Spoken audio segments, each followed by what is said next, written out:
Hello dears, 10th ಆದಮೇಲೆ paramedical courses ಬಗ್ಗೆ ತಿಳ್ಕೊಳ್ಳೋಣ. ಹೈ ಫ್ರೆಂಡ್ಸ್, 10th ಕಂಪ್ಲೀಟ್ ಆಗಿದೆಯಾ? ನೆಕ್ಸ್ಟ್ ಏನು ಮಾಡಬೇಕು ಅಂತ ಕನ್ಫ್ಯೂಷನ್ ಇದೆಯಾ? ಇವತ್ತು ನಾನು ನಿಮಗೆ ಬೆಸ್ಟ್ ಪ್ಯಾರಾಮೆಡಿಕಲ್ ಕೋರ್ಸಸ್ನ ಬಗ್ಗೆ ಸಿಂಪಲ್ಲಾಗಿ ಎಕ್ಸ್ಪ್ಲೈನ್ ಮಾಡ್ತೀನಿ. ಪ್ಯಾರಾಮೆಡಿಕಲ್ ಕೋರ್ಸಸ್ನ ಈಗ ಅಲೈಡ್ ಹೆಲ್ತ್ ಸೈನ್ಸ್ ಕೋರ್ಸಸ್ ಅಂತ ಹೇಳ್ತಾರೆ. ಇವರು ಡಾಕ್ಟರ್ಸ್ ಜೊತೆ ಡಯಾಗ್ನೋಸಿಸ್, ಟ್ರೀಟ್ಮೆಂಟ್ ಮತ್ತು ರಿಹ್ಯಾಬಿಲಿಟೇಷನಲ್ಲಿ ಹೆಲ್ಪ್ ಮಾಡ್ತಾರೆ. ಬಿಗ್ ಎಕ್ಸಾಂಪಲ್, ಕೋವಿಡ್ ಟೈಮ್ನಲ್ಲಿ ನೋಡಿದ್ದೀವಿ ಅಲ್ವಾ, ಎಲ್ಲ ಸ್ಟಾಪ್ ಆಗಿದ್ರು. ಹೆಲ್ತ್ ಕೇರ್ ಪ್ರೊಫೆಷನ್ ಮಾತ್ರ ಫುಲ್ ಟೈಮ್ ಇತ್ತು. ಡಾಕ್ಟರ್ಸ್, ನರ್ಸಸ್ ಮತ್ತು allied health staffs, paramedical staffs ಎಲ್ಲರೂ ಲೈಫ್ ಸೇವ್ ಮಾಡುತ್ತಾ ವರ್ಕ್ ಮಾಡ್ತಾಯಿದ್ರು. So best profession after medical profession after 10th ಅಂತ ನೋಡಿದ್ರೆ paramedical profession. We will see course duration. ಈ ಪ್ಯಾರಾಮೆಡಿಕಲ್ ಡಿಪ್ಲೊಮೊ ಕೋರ್ಸ್ಗೆ ಡ್ಯೂರೇಷನ್ ಜನರಲಿ 3 years ಮತ್ತು 3 months ಇಂಟರ್ನ್ಶಿಪ್ ಇರುತ್ತದೆ. ಎಲಿಜಿಬಿಲಿಟಿ ಜಸ್ಟ್ 10th ಪಾಸಿಗೆ ಆಗಿದ್ರೆ ಸಾಕು, ಬಟ್ ಪರ್ಸೆಂಟೇಜ್ ಮ್ಯಾಟರ್ಸ್. ಫೀಸ್ ಬಗ್ಗೆ ತಿಳ್ಕೊಳ್ಳೋಣ. Next, government quota in government college approximately 5,000 per year. Government quota means government seats in private colleges approximately 10,000 per year. Private college means management seat ನೋಡಿದ್ರೆ 30,000 ಇಂದ 80,000 per year ಇರ್ತದೆ. So ನಿಮ್ಮ budget ಮೇಲೆ depend ಆಗುತ್ತದೆ. So ನಮ್ಮ ಕಡೆಯಿಂದ ಒಂದು advice ಏನಂದರೆ, you go for government seat in government college or government seat in private college. Next, age limit. ಅಡ್ಮಿಷನ್ಗೆ age limit usually 15 to 35 years ಇರ್ತದೆ. ಸೊ ಏಜ್ ಗ್ಯಾಪ್ ಇದ್ದರೂ ಕೂಡ ಟೆನ್ಷನ್ ಬೇಡ, ಅಪ್ಲೈ ಮಾಡ್ಬೋದು. ಸೊ ಡಿಪ್ಲೊಮೊ ಆದಮೇಲೆ ಆಪ್ಷನ್ಸ್ ತುಂಬ ಇರ್ತದೆ. ಒನ್ ಬೈ ಒನ್ ನೋಡೋಣ. First one, diploma in medical laboratory technology, DMLT. Subjects ನೋಡಿದ್ರೆ ಫಸ್ಟ್ ಇಯರ್ನಲ್ಲಿ physics, chemistry, biology, English common subjects ಇರುತ್ತದೆ. ಸೆಕೆಂಡ್ ಇಯರ್ನಲ್ಲಿ anatomy, physiology, microbiology, biochemistry, pathology. In third ಇಯರ್ನಲ್ಲಿ in full detail microbiology, biochemistry and pathology ಇರುತ್ತದೆ. Next, clinical practical area. ಎಲ್ಲಿ ಅವರು practice ಮಾಡ್ತಾರಂತ ನೋಡಿದ್ರೆ ಕ್ಲಿನಿಕಲ್ ಹಾಸ್ಪಿಟಲ್ ಡ್ಯೂರಿಂಗ್ ಓದೋ ಟೈಮಲ್ಲಿ sample collection area, biochemistry lab, microbiology lab, pathology lab, blood bank, histopathology, cytology, immunology, serology, molecular diagnostics, laboratory, quality control area, ಈ ಏರಿಯಾದಲ್ಲಿನಲ್ಲಿ college ಪೀರಿಯಡ್ನಲ್ಲಿ ವರ್ಕ್ ಮಾಡ್ತಾರೆ. Next, diploma in imaging technology, DMIT ಅಂತ ಹೇಳ್ತೀವಿ. X ray department ಇದು. First ಇಯರ್ನಲ್ಲಿ same physics, chemistry, biology, English ಓದ್ತಾರೆ. Second ಇಯರ್ನಲ್ಲಿ anatomy, physiology, pathology, radiation physics ಅಂತ ಓದ್ತಾರೆ. ಥರ್ಡ್ ಇಯರ್ನಲ್ಲಿ ಇನ್ ಡೀಟೇಲ್ಸ್ ರೇಡಿಯೋಗ್ರಾಫಿ ಬಗ್ಗೆ ತಿಳ್ಕೊಳ್ತಾರೆ. ಅವರು ಹಾಸ್ಪಿಟ್ಲ್ನಲ್ಲಿ ಎಲ್ಲೆಲ್ಲಿ ಪ್ರಾಕ್ಟೀಸ್ ಮಾಡ್ತಾರಂದ್ರೆ ಎಕ್ಸ್ರೇ ಡಿಪಾರ್ಟ್ಮೆಂಟ್, ಎಕ್ಸ್ರೇ ರೂಮಲ್ಲಿ, ಸ್ಕ್ಯಾನ್ ರೂಮಲ್ಲಿ, MRI ರೂಮಲ್ಲಿ, ಅಲ್ಟ್ರಾಸೌಂಡ್ ರೂಮಲ್ಲಿ, ಮ್ಯಾಮೋಗ್ರಾಫಿ, ಕ್ಯಾಥ್ ಲ್ಯಾಬ್, ಫ್ಲೋರೋಸ್ಕೋಪಿ ಈ ಏರಿಯಾದಲ್ಲಿ ಅವರು ಹಾಸ್ಪಿಟಲ್ನಲ್ಲಿ ಕೋರ್ಸ್ ಟೈಮಲ್ಲಿ ಪ್ರಾಕ್ಟೀಸ್ ಮಾಡ್ತಾರೆ. Next, diploma in dialysis technology, DDT ಅಂತ ಹೇಳ್ತೀವಿ. ಸಬ್ಜೆಕ್ಟ್ಸ್ ನೋಡಿದ್ರೆ ಸೇಮ್ ಫಸ್ಟ್ ಇಯರ್ನಲ್ಲಿ ಫಿಸಿಕ್ಸ್, ಕೆಮಿಸ್ಟ್ರಿ, ಬಯಾಲಜಿ, ಇಂಗ್ಲೀಷ್ ಇರುತ್ತವೆ. ಸೆಕೆಂಡ್ ಇಯರ್ನಲ್ಲಿ anatomy, physiology, pharmacology, microbiology, biochemistry, theory of dialysis ಇರ್ತವೆ. ಥರ್ಡ್ ಇಯರ್ನಲ್ಲಿ ಹಿಮೋಡಯಾಲಿಸಿಸ್ ಮತ್ತು ಪೆರಿಟೋನಿಯಲ್ ಡಯಾಲಿಸಿಸ್ ಇರ್ತವೆ. ಎಲ್ಲೆಲ್ಲಿ ಕೆಲಸ ಪ್ರಾಕ್ಟೀಸ್ ಮಾಡ್ತಾರಂತ ನೋಡಿದ್ರೆ ಇವರು ಪ್ರಾಕ್ಟೀಸ್ ಮಾಡೋ area haemodialysis unit, peritoneal dialysis unit, ICUನಲ್ಲಿ ಇರ್ತಾರೆ. ನೆಫ್ರಾಲಜಿ ಡಿಪಾರ್ಟ್ಮೆಂಟು, ICU ಡಯಾಲಿಸಿಸ್ನಲ್ಲಿ ಇರ್ತಾರೆ. ಡಯಾಲಿಸಿಸ್ ಮೆಷಿನ್ ಪ್ರಿಪ್ರೇಷನ್ ಏರಿಯಾದಲ್ಲಿ ಇರ್ತಾರೆ. Vascular access management, water treatment monitoring, emergency management, home dialysis assistance, paediatric dialysis, ಈ ಏರಿಯಾದಲ್ಲಿ ಅವರು ಪ್ರಾಕ್ಟೀಸ್ ಮಾಡ್ತಾರೆ.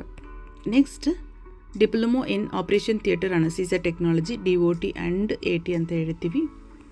First year same physics, chemistry, biology, English.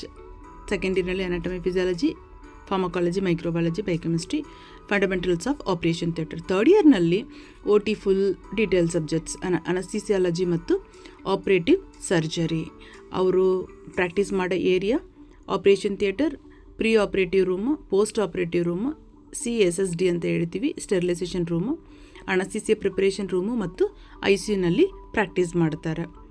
Next ಇನ್ನೂ ಜಾಸ್ತಿನ ಬಗ್ಗೆ ತಿಳ್ಕೊಳ್ಬೇಕಾದ್ರೆ, ಇನ್ನು ಬೇರೆ ಏನೇನು ಕೋರ್ಸ್ಗಳಿದೆ ಅಂತ ತಿಳ್ಕೊಳ್ಬೇಕಾದ್ರೆ ದಯವಿಟ್ಟು ನಮ್ಮ ಚಾನಲ್ನ ಸಬ್ಸ್ಕ್ರೈಬ್ ಮಾಡಿ.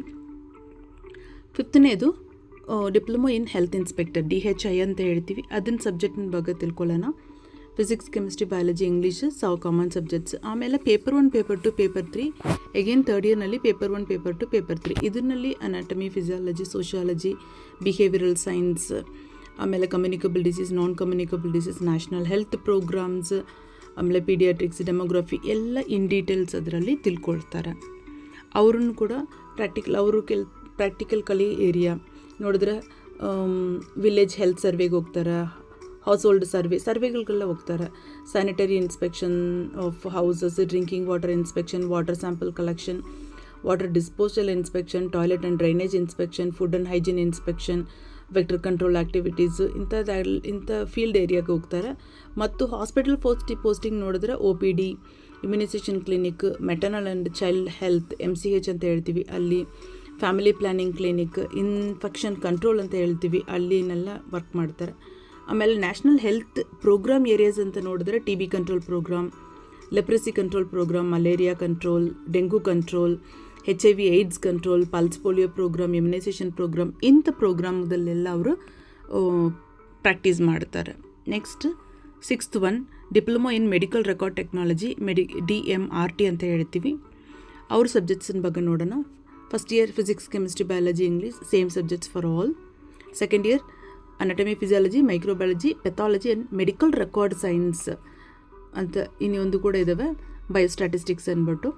ಥರ್ಡ್ ಇಯರ್ನಲ್ಲಿ in detail hospital administration, coding, medical terminology, computer science ಇದನ್ನೆಲ್ಲ ಅವರು ತಿಳ್ಕೊಳ್ತಾರೆ. ಥರ್ಡ್ ಇಯರ್ ಸಬ್ಜೆಕ್ಟ್ಸ್ ಅದು. ಅವ್ರದ್ದು area medical practical area, clinical practical area, medical record department, OPD, IPD record section, coding section, hospital statistics department, ಮತ್ತು birth certificate, death certificate department, birth and death registration department, insurance section, MLC ಅಂತ ಹೇಳ್ತೀವಿ, medico legal record ಸೆಕ್ಷನಲ್ಲಿ ಇರ್ತಾರೆ. Hospital computer ಮತ್ತು HIS ಡಿಪಾರ್ಟ್ಮೆಂಟಲ್ಲಿ ಅವರು practice ಮಾಡ್ತಾರೆ. Next one diploma in ophthalmic technology, DOT ಅಂತ ಹೇಳ್ತೀವಿ. Subjects physics, chemistry, biology, English. Second ಇಯರ್ನಲ್ಲಿ ಪೇಪರ್ 1, ಪೇಪರ್ 2, ಥರ್ಡ್ ಇಯರ್ನಲ್ಲಿನೂ ಕೂಡ ಪೇಪರ್ 1, ಪೇಪರ್ 2. ಅದು ಸಬ್ಜೆಕ್ಟ್ಸ್ ನೋಡಿದ್ರೆ ಅನಾಟಮಿ, ಫಿಸಿಯಾಲಜಿ, ಆಮೇಲೆ eye diseases, ophthalmic emergency, cataract surgery, glaucoma surgery, ಆಮೇಲೆ ರಿಫ್ರಾಕ್ಷನ್ಸ್ ಎಲ್ಲ ಇನ್ ಡೀಟೇಲ್ಸ್ ಸಬ್ಜೆಕ್ಟ್ಸ್ನಲ್ಲಿ ಇರ್ತವೆ.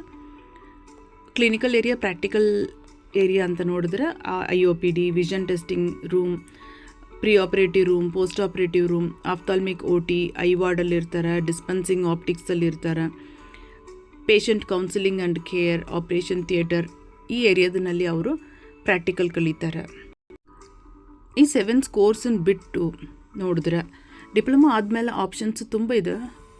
ಸೊ ಅವರು BSc MLT, BSc imaging technology, BSc dialysis, BSc ಅನಸ್ಥೀಸಿಯಾ, BSc optometry, BHA like hospital administration, physiotherapy ಎಲ್ಲ ಅವರು ಏನು ಮಾಡ್ಬೋದು, ಕಲಿಬೋದು. ಮುಂದೆ MSc ಮಾಡಿ ಟೀಚಿಂಗ್ ಫೀಲ್ಡಿಗೆ ಕೂಡ ಹೋಗ್ಬೋದು, ಅಥವಾ ಹಾಸ್ಪಿಟಲ್ ಜಾಬ್ ಅಥವಾ ಅಬ್ರಾಡ್ ಆಪರ್ಚುನಿಟೀಸ್ ಕೂಡ ಇದೆ. ಈ 7 ಕೋರ್ಸಸ್ಸನ್ನು ಬಿಟ್ಟು ಕೆಲವು ಪಾಪ್ಯುಲರ್ ಡಿಪ್ಲೊಮೊ ಕೋರ್ಸಸ್ ಇದ್ದಾವೆ. ಅದು DMM, diploma in dental mechanics, diploma in dental hygiene, diploma in physiotherapy. ಇದು ಇನ್ನೂ ತುಂಬ ಕೋರ್ಸ್ಗಳಿದೆ. ನೆಕ್ಸ್ಟ್ ವೀಡಿಯೋಸ್ನಲ್ಲಿ ಎಕ್ಸ್ಪ್ಲೈನ್ ಮಾಡ್ತೀನಿ. ಸೊ ಸಬ್ಸ್ಕ್ರೈಬ್ ಮಾಡಿ ಅವರ್ ಚಾನಲ್ನ and follow our channel. Thank you for watching. Hi friends, ನಿಮ್ಮ ಮಾರ್ಕ್ ಎಷ್ಟು ಬಂದಿದೆ ಅಂತ ಕಮೆಂಟ್ ಮಾಡಿ. ನಾನು ನಿಮಗೆ ಬೆಸ್ಟ್ ಕೋರ್ಸ್ ಸಜೆಸ್ಟ್ ಮಾಡ್ತೀನಿ. ಇನ್ನೂ ಡೀಟೇಲ್ಸ್ ಬೇಕಂದರೆ ಮೆಸೇಜ್ ಮಾಡಿ. ಮತ್ತು ಇವೆಲ್ಲ ವೀಡಿಯೋಸ್ನ ಮಿಸ್ ಆಗದೆ ಇರಬೇಕು ಅಂದರೆ ಚಾನಲ್ಸ್ನ ಸಬ್ಸ್ಕ್ರೈಬ್ ಮಾಡಿ. Thank you.